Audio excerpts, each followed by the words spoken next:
अस्सलाम वालेकुम एवरीवन, मेरा नाम असद है और आज PHP फंडामेंटल्स का लेसन नंबर 30 है। इस वीडियो लेसन में मैं आपके साथ वेरिएबल के स्कोप्स के बारे में बात करूंगा। PHP में जब स्कोप्स की बात आती है किसी वेरिएबल की, तो वो तीन तरह का स्कोप है असल में: ग्लोबल, लोकल एंड स्टैटिक। तो ये जितने भी स्कोप्स हैं इनको वन बाय वन देखते हैं। सबसे पहले मैं यहाँ पे एक वेरिएबल डिक्लेयर करता हूँ x = 35। अब ये जो मैंने वेरिएबल यहाँ पे x डिक्लेयर किया, इसका स्कोप ग्लोबल है इस टाइम पे। इसका मतलब ये है कि जो स्क्रिप्ट है, ये जो मैंने फाइल आपके सामने ओपन की हुई है, ये वेरिएबल इस फाइल पे, पूरी की पूरी फाइल पे एक्सेसिबल है। इसको मैं इस फाइल पे किसी भी जगह पे एक्सेस कर लूँ, एक्सेसिबल है। लेकिन ये वेरिएबल फंक्शंस के अंदर एक्सेसिबल नहीं है। फंक्शन का स्कोप डिफरेंट होता है, उसे लोकल स्कोप कहते हैं।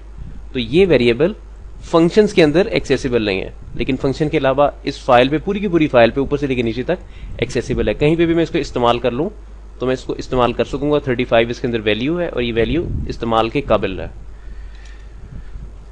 यहां पे मैं एक फंक्शन डिक्लेयर करता हूं ABC के नाम से, और इस वेरिएबल को इस फंक्शन के अंदर इस्तेमाल करने की कोशिश करता हूं। लेट्स सपोज इसको मैं एको आउट करवाता हूं, ब्राउजर में इसको आउटपुट करवाते हैं ABC।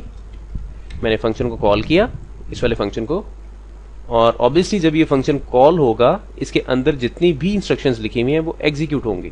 तो यहां पे अभी एक सिंगल इंस्ट्रक्शन लिखी हुई है और उसमें वेरिएबल को आउटपुट कराया जा रहा है, जो कि ग्लोबल वेरिएबल है। मैंने यहां पे रिफ्रेश किया और ये देखें अनडिफाइंड वेरिएबल लिखा हुआ आ गया। और किसकी बात कर रहा है? एक्स के नाम से वेरिएबल है जिसकी बात कर रहा है, और आगे फाइल का पाथ वो सब कुछ आ रहा है। और लाइन नंबर 12 की बात की जा रही है, जिसकी वजह से ये नोटिस आया है। लाइन नंबर 12 ये आप देख सकते हैं। अब इस वेरिएबल को मैं इस फंक्शन के अंदर भी एक्सेसिबल बना सकता हूं, ग्लोबली एक्सेसिबल बना सकता हूं। कैसे? मैं ग्लोबल का कीवर्ड यूज करूंगा, $x। अब ये जो $x है, ये इस फंक्शन के अंदर भी ग्लोबली अवेलेबल है। मैं रिफ्रेश करता हूं तो ये देखें 35 आ गया। तो ग्लोबल का कीवर्ड इस्तेमाल करके अगर आप किसी वेरिएबल को, किसी ग्लोबल वेरिएबल को फंक्शन के अंदर आके ग्लोबल बनाते हैं, तो ये कोई अच्छी स्ट्रेटेजी नहीं है, ये कोई अच्छी अप्रोच नहीं है। अवॉइड करें इस चीज को। क्यों? क्योंकि ये जो वेरिएबल बाहर पड़ा हुआ है, देयर इज अ चांस कि ये वेरिएबल बाहर मॉडिफाई हो जाए, और इसकी वजह से जो आपका फंक्शन है उसके अंदर जहां पे आपने इसको इस्तेमाल किया, आपका जो रिजल्ट है वो अनडिजायर्ड हो जाए। तो इनकंसिस्टेंसी आ सकती है आपके रिजल्ट्स में। ओके, इसको रिमूव करते हैं। रिमूव कर देने के बाद मैं यहां पे एक और काम करता हूं। मैं यहां पे लिखता हूं $y = 40 एको $y। अब जो $y के नाम से वेरिएबल है, इसको मैं यहां पे एक्सेस करना चाहता हूं फंक्शन के अंदर। मैंने रिफ्रेश किया और 40 प्रिंट हो गया। अब यही वेरिएबल जो $y के नाम से है, इसको मैं फंक्शन के बाहर इस्तेमाल करना चाहता हूं, एको $y। इस लाइन को कमेंट कर देते हैं। अब $y तो बेसिकली इस फंक्शन का वेरिएबल है, इसका लोकल वेरिएबल है। जो बाहर x है इसका ग्लोबल स्कोप है, और जो अंदर y है इसका लोकल स्कोप है, यानी कि फंक्शन स्कोप है इसका। अगर मैं इसको इस प्रोग्राम को रन करता हूं, तो रन करने पे देखें अनडिफाइंड वेरिएबल y। तो y ग्लोबली अवेलेबल नहीं है, वो ग्लोबल स्कोप में अवेलेबल नहीं है, वो फंक्शन के अंदर अवेलेबल है, वो फंक्शन का एक लोकल वेरिएबल है। तो इसलिए मेरे पास यहाँ पे एक नोटिस आ गया अनडिफाइंड वेरिएबल y। और लाइन नंबर 16 की बात की जा रही है, ये लाइन नंबर 16 है। तो कोई भी वेरिएबल अगर आपने फंक्शन के अंदर उसको डिक्लेयर किया हुआ है, आप उसको फंक्शन के बाहर इस्तेमाल नहीं कर सकते। लेकिन अगर आप चाहते हैं कि उस वेरिएबल की वैल्यू आप फंक्शन के बाहर इस्तेमाल कर ले, तो उसका एक तरीकाकार है। उसके लिए सिंपली आप यहाँ पे रिटर्न स्टेटमेंट लिखें, और जो भी वेरिएबल है उसको रिटर्न करवा दें। तो उसकी जो भी वेरिएबल है, उसकी जो भी वैल्यू है वो फंक्शन रिटर्न कर देगा, और आप उसकी वैल्यू इस्तेमाल कर सकेंगे। अब मैं यहां पे लिखता हूं रिटर्न्ड वैल्यू = ABC, यानी कि जो भी वैल्यू आई वो रिटर्न्ड वैल्यू के नाम से एक वेरिएबल है, उसको साइन हो गई, और मैं उसको यहां पे सिंपली प्रिंट करवा देता हूं। वैल्यू चेंज कर देते हैं इस दफा 60, रिफ्रेश, और ये वैल्यू यहां पे नजर आ गई। लेकिन डायरेक्टली जो $y है, इसको मैं बाहर इस्तेमाल नहीं कर पा रहा। इंस्टेड मैंने उसकी वैल्यू रिटर्न करवा दी है। अब एक हमारे पास तीसरा स्कोप आता है। अब तीसरे स्कोप को डिस्कस करने से पहले एक चीज मैं मिस कर गया हूं, पहले मैं आपके साथ वो डिस्कस कर लूं। हमेशा एक चीज याद रखें, जब आप फंक्शन कॉल करते हैं तो फंक्शन के अंदर जितने भी वेरिएबल्स होते हैं वो डिक्लेयर होते हैं। अगर आपने उनको इनिशियलाइज किया, डिक्लेरेशन होती है, फिर इनिशियलाइजेशन होती है, उसके बाद आप वो वेरिएबल्स इस्तेमाल करते हैं। फंक्शन के अंदर जितनी भी इंस्ट्रक्शंस होती हैं, जब वो सारी की सारी इंस्ट्रक्शंस कंप्लीट हो जाती हैं, तो कंप्लीट हो जाने के बाद फंक्शन अपना काम खत्म कर देता है। फंक्शन का काम जैसे ही खत्म होता है, फंक्शन की एग्जीक्यूशन जैसी कंप्लीट होती है, तो फंक्शन के अंदर जितने भी लोकल वेरिएबल्स होते हैं वो सारे के सारे ऑटोमेटिकली डिलीट हो जाते हैं। मतलब ये फंक्शन मैंने कॉल किया, एग्जीक्यूशन लाइन नंबर 11 पे आ गई, ये डिक्लेयर हुआ, उसके बाद ये रिटर्न स्टेटमेंट एग्जीक्यूट हुई। एग्जीक्यूशन के बाद जो फंक्शन की एग्जीक्यूशन थी वो कंप्लीट हो गई, और जो $y के नाम से वेरिएबल था ये मेमोरी से रिमूव हो गया। यानी कि फंक्शन ने अपना काम कर लिया, उसके अंदर जो लोकल वेरिएबल्स थे वो मेमोरी से रिमूव हो गए। लैंग्वेजेस में काम इसी तरह से होता है। हमेशा एक चीज याद रखें, जब आप फंक्शन डिक्लेयर करते हैं तो हर फंक्शन रिटर्न करता है। जिस जगह से कॉल हुआ था वो रिटर्न करता है, चाहे आपने रिटर्न स्टेटमेंट लिखी थी या नहीं लिखी थी। रिटर्न स्टेटमेंट जब आप लिखते हैं तो रिटर्न की मदद से आप कोई डाटा रिटर्न कर रहे होते हैं, आप खुद से डाटा रिटर्न कर रहे होते हैं। लेकिन फंक्शन बेशक उसमें कोई आपने रिटर्न स्टेटमेंट लिखी या बेशक ना लिखी, फंक्शन अल्टीमेटली रिटर्न होता ही होता है जिस जगह से कॉल होता है। ओके, तो यहां पे अब एक तीसरा स्कोप है, स्टैटिक स्कोप। अब इसको डिस्कस कर लेते हैं। यहां पे मैंने डिस्कस किया कि फंक्शन जैसे ही अपना काम कर लेता है, उसके लोकल वेरिएबल्स फिर साथ ही मेमोरी से डिलीट हो जाते हैं। अब जो तीसरा स्कोप है वो स्टैटिक है। अब इसको देखते हैं, ये स्कोप क्या होता है। यहां पे मैं एक वेरिएबल डिक्लेयर कर लेता हूं स्टैटिक, और उसके आगे $y लिख देता हूं इक्वल्स टू 1। अब मैं काम करता हूं, यहां पे लिखता हूं echo $y प्लस प्लस।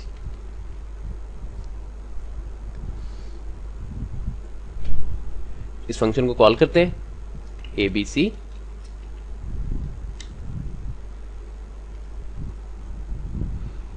इसके आगे मैं एक स्ट्रिंग भी कंकैटिनेट कर देता हूं ताकि लाइन ब्रेक्स ऐड हो जाए।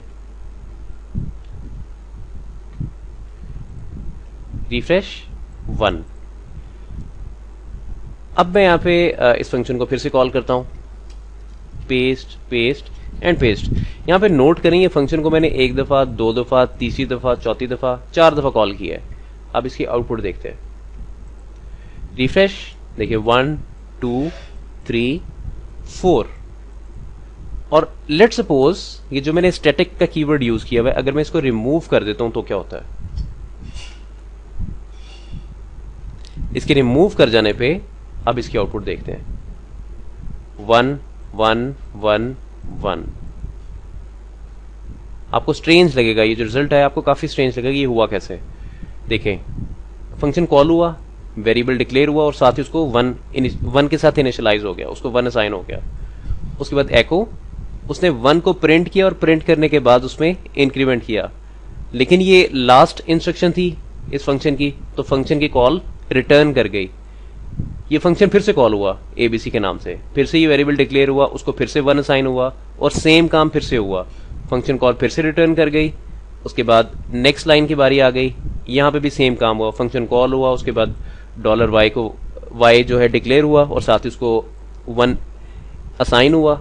उसके बाद एको, उसको एको कराया गया, और ये पोस्ट इंक्रीमेंट हो रहा है असल में यहाँ पे। तो यहाँ पे जो भी उसकी पुरानी वैल्यू थी वो प्रिंट हो गई, और इसी तरह से 4th लाइन भी एग्जीक्यूट कर रही है। लेकिन अगर मैं इसके साथ स्टैटिक का कीवर्ड लगाता हूं तो फिर रिजल्ट चेंज क्यों आता है। अभी मैंने आपके साथ बात की थी कि फंक्शन अपनी एग्जीक्यूशन जैसी कंप्लीट करता है तो फंक्शन के जितने भी लोकल वेरिएबल्स होते हैं वो मेमोरी से खत्म हो जाते हैं, डिलीट हो जाते हैं। फर्स्ट टाइम ये फंक्शन कॉल हुआ, वेरिएबल डिक्लेयर हुआ, एको, उसने यहां पे 1 प्रिंट करवाया, और ये वेरिएबल मेमोरी से डिलीट हो गया, इसका मेमोरी में कोई भी रिकॉर्ड नहीं रहा। फिर जब ये फंक्शन दोबारा कॉल हुआ लाइन नंबर 16 पे, ये वेरिएबल नए सिरे से डिक्लेयर हुआ, उसको फिर से वैल्यू साइन हुई, और नीचे आके फिर उसका एको आउट कराने वाला काम हुआ, और ये नीचे मुसलसल वही काम बार बार होता रहा। हमारे पास एक कंट्रोल अवेलेबल है उसकी मदद से हम एक वेरिएबल को ऐसा बना सकते हैं कि बेशक फंक्शन अपनी एग्जीक्यूशन कंप्लीट करे या ना करे, वो वेरिएबल मेमोरी में अवेलेबल रहता है। मतलब अगर आपने उस वेरिएबल को किसी फंक्शन के अंदर रखा हुआ है और फंक्शन अपना काम कर लेता है, फंक्शन की एग्जीक्यूशन कंप्लीट हो जाती है, तो वो वेरिएबल स्टिल मेमोरी के अंदर अवेलेबल रहेगा। अब देखते हैं वो वेरिएबल की टाइप क्या है। मैंने इसके साथ एक कीवर्ड यूज किया था, स्टैटिक। अब स्टैटिक वेरिएबल किस तरह का वेरिएबल होता है? स्टैटिक वेरिएबल एक स्पेशल टाइप वेरिएबल होता है। जब आपका प्रोग्राम चलता है, जैसी मेमोरी में लोड होता है आपका प्रोग्राम, तो जितने भी स्टैटिक वेरिएबल्स हैं वो साथ ही डिक्लेयर हो जाते हैं। बेशक फंक्शन आपने कॉल किया या ना किया, आपका जो स्टैटिक वेरिएबल है वो डिक्लेयर हो जाता है। वो डिक्लेयर हो जाने के बाद मुसलसल मेमोरी में रहता है, और जब आपका पूरे का पूरा प्रोग्राम जिसमें ढेरों फंक्शंस आते हैं अपनी पूरी की पूरी फंक्शनैलिटी परफॉर्म कर लेते हैं, फंक्शन कॉल्स रिटर्न होती हैं, सब कुछ होता है, आपका जो प्रोग्राम है जब वो अपनी एग्जीक्यूशन कंप्लीट करता है तो उसके बाद जाके स्टैटिक वेरिएबल मेमोरी से रिमूव होता है, अदरवाइज वो मेमोरी के अंदर ही पड़ा रहता है। आसान अल्फाज में, एक जो लोकल वेरिएबल होता है उसकी लाइफ फंक्शन की लाइफ पे डिपेंड करती है। एक जो स्टैटिक वेरिएबल होता है उसकी लाइफ पूरे के पूरे प्रोग्राम की लाइफ पे डिपेंडेंट होती है। अब अगर मैं इस कोड को एग्जीक्यूट करता हूं तो फंक्शन कॉल हुआ, स्टैटिक वेरिएबल पहले से डिक्लेयर्ड था, यहां पे आपको नजर आ रहा है कि फंक्शन के अंदर आके डिक्लेयर हो रहा है, लेकिन ये पहले से डिक्लेयर था। जैसे उसके साथ स्टैटिक का कीवर्ड लग गया, ये वेरिएबल पहले ही डिक्लेयर हो गया, उसको 1 असाइन हो गया। नीचे आके इंक्रीमेंट हुआ, इंक्रीमेंट हो जाने के बाद इस फंक्शन की एग्जीक्यूशन कंप्लीट हो गई। दोबारा ये फंक्शन कॉल हुआ लाइन नंबर 16 पे, तो ये जो वेरिएबल था $y, ये स्टैटिक था, मेमोरी में ऑलरेडी अवेलेबल था, तो इसकी जो पुरानी वैल्यू थी वो यहां पे आके 2 बन गई थी। यहां पे इसने 2 प्रिंट करवाया, साथ ही इंक्रीमेंट होके 3 हो गई। और जो नेक्स्ट लाइन है, जब इसको मैंने कॉल किया तो 3 प्रिंट हो गया, इसको मैंने दोबारा कॉल किया तो 4 प्रिंट हो गया, क्योंकि ये वेरिएबल मेमोरी में अवेलेबल था और इसकी वैल्यू इंक्रीमेंट होते जा रही थी। हर फंक्शन कॉल पे इसकी वैल्यू इंक्रीमेंट हो रही थी। रिफ्रेश, 1 2 3 और 4। तो ये बेसिकली 3 तरह के स्कोप्स हैं पीएचपी में, और अगर आपको स्टिल कोई कंफ्यूजन आती है तो आप मुझसे कांटेक्ट कर सकते हैं। I try my best to help you out इंशाल्लाह। एक पार्ट में यहां पे मिस कर गया हूं, उसको भी क्विकली देख लेते हैं।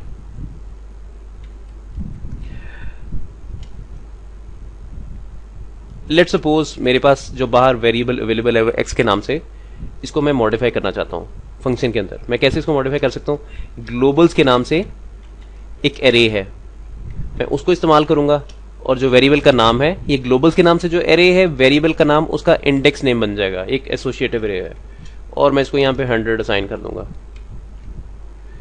अब अगर मैं बाहर आता हूं फंक्शन को कॉल करने के बाद, ऑब्वियसली अगर मैं फंक्शन कॉल करूंगा तो ये इंस्ट्रक्शन एग्जीक्यूट होगी ना, एग्जीक्यूट होगी, और जो एक्स के नाम से वेरिएबल ये है बाहर वाला, इसको 35 की जगह पे 100 असाइन हो जाएगा, यानी कि पुरानी वैल्यू ओवरराइट हो जाएगी न्यू वैल्यू के साथ। तो मैं बाहर आके लिखता हूं एको $x,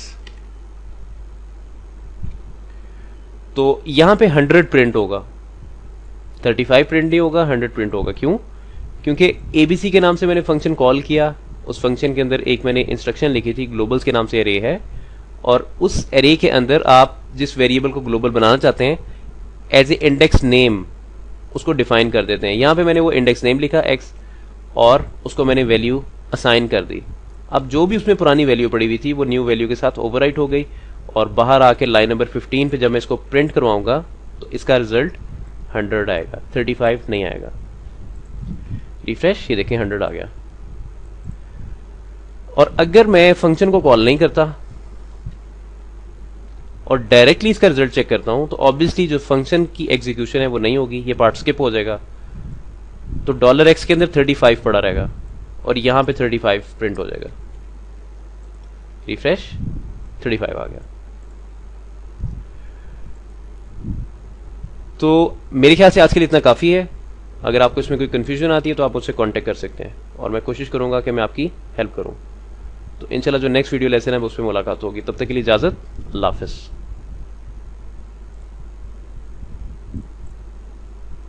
वैल्यू असाइन कर दी, अब जो भी उसमें पुरानी वैल्यू पड़ी हुई थी वो न्यू वैल्यू के साथ ओवरराइट हो गई, और बाहर आके लाइन नंबर 15 पे जब मैं इसको प्रिंट करवाऊंगा तो इसका रिजल्ट 100 आएगा, 35 नहीं आएगा। रिफ्रेश, ये देखें 100 आ गया। और अगर मैं फंक्शन को कॉल नहीं करता और डायरेक्टली इसका रिजल्ट चेक करता हूं, तो ऑब्वियसली जो फंक्शन की एग्जीक्यूशन है वो नहीं होगी, ये पार्ट स्किप हो जाएगा। तो $x के अंदर 35 पड़ा रहेगा और यहां पे 35 प्रिंट हो जाएगा। रिफ्रेश, 35 आ गया। तो मेरे ख्याल से आज के लिए इतना काफ़ी है। अगर आपको इसमें कोई कन्फ्यूजन आती है तो आप मुझसे कांटेक्ट कर सकते हैं और मैं कोशिश करूंगा कि मैं आपकी हेल्प करूं। तो इंशाल्लाह जो नेक्स्ट वीडियो लेसन है उसमें मुलाकात होगी। तब तक के लिए इजाज़त, अल्लाह हाफ़िज़।